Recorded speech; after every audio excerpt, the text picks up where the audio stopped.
Right, despite our recent rain, we're still in a drought, and now a local water district says it will take action against water abusers. The Las Virgenes Municipal Water District covers the areas of Calabasas, Hidden Hills, and Westlake Village, areas where many celebrities and wealthy people live with their lush green lawns and big pools, big properties. The district says it will now step up fines on households that go over their water allotments, and it has even threatened to restrict the flow of water to customers who refuse to conserve after several months of these fines. All right, joining us now to talk about this issue is Michael McNutt, the Public Affairs and Communications Manager for the Water District. Mike, thanks for being with us today. Oh, we're going to check your audio. Hey, Thanks, Mike, are you on thanks mute? for having me. Appreciate it very much. All right, there you are. All right, first up, Mike, why did the district decide to take this bold step? Is educating the public, the message that's going out from the news, not getting enough action for you? No, that's a great question. What we wanted to do is make sure that the community and the public knew the severity of the drought. It's been in the news a lot. We know that we are in historic times. It's been very dry for a number of years. And the thing that distinguishes our district from others is that we are literally 100% dependent on water that's imported from the Sierra Nevada mountains, 400 miles away. So when there is little rainfall and when there is the impacts that climate change is inflicting upon the state, we are going to be feeling those impacts when it comes to what our water supply is. And so one of the best things that we can do as a community is to conserve water, not just for ourselves, but to make sure there's enough to go around for everybody. So when we started this process out, we decided that the best course of action is to educate the community, because we know that inherently people want to do the right thing and do what is best for everybody else. And so our message campaign has been thus far to conserve, conserve, conserve. But it sounds like that message isn't doing enough. So now you're taking these added steps. So that said, how much do customers need to cut back to make sure that they are not fined? And then also explain those water restrictions.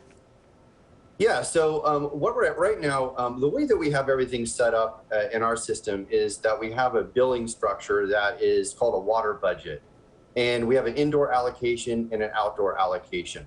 The indoor allocation is usually 55 gallons of water used per person per day in your household. Typically, there's about 3 people in every household. And then there's an outdoor budget. An outdoor budget is based upon how much irrigable area that you have. So how much area outside that you will need to irrigate in order to continue to have it to stay alive. You mean your outdoor ornamental grasses and different types of flowers and gardens and things like that. What we're trying to do is establish a partnership with each individual customer.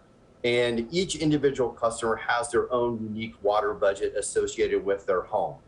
And what I mean by having a partnership is that we ask people to stay within their box, and their box is their water budget.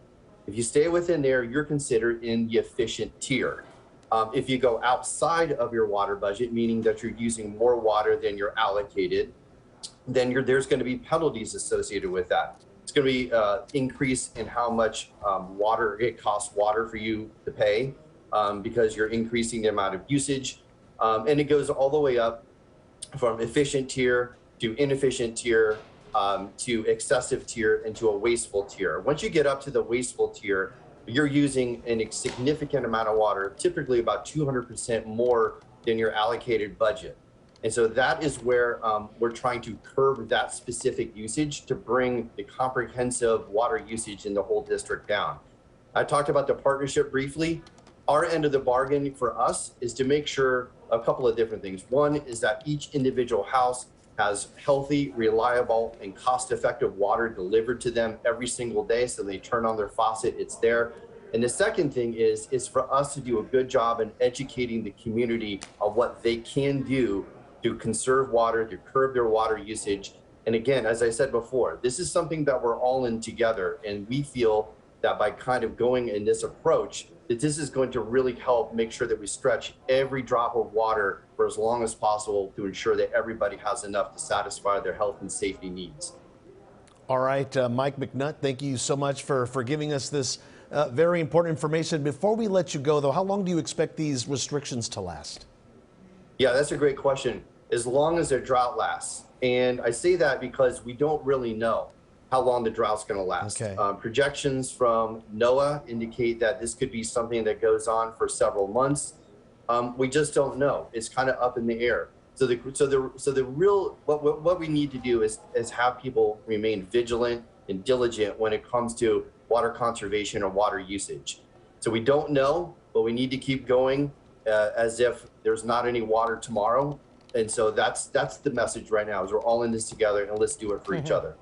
Yeah, and hoping you get the response you need then. All right, thank you, Mr. McNutt, so much for joining us today, and keep us posted. Thank you so much. Thanks so much, Mike. Another water district is also taking more action to fight the drought. The Walnut Valley Water District has now declared a level 2 water shortage. So that means customers have to reduce their water usage by 20%. They can only water their lawns 3 days a week, no washing of sidewalks, driveways, or patios, and you can only wash your car with a hose that has a shutoff nozzle. Communities in this water district include Diamond Bar, Walnut, portions of Pomona, Industry, West Covina, and Roland Heights.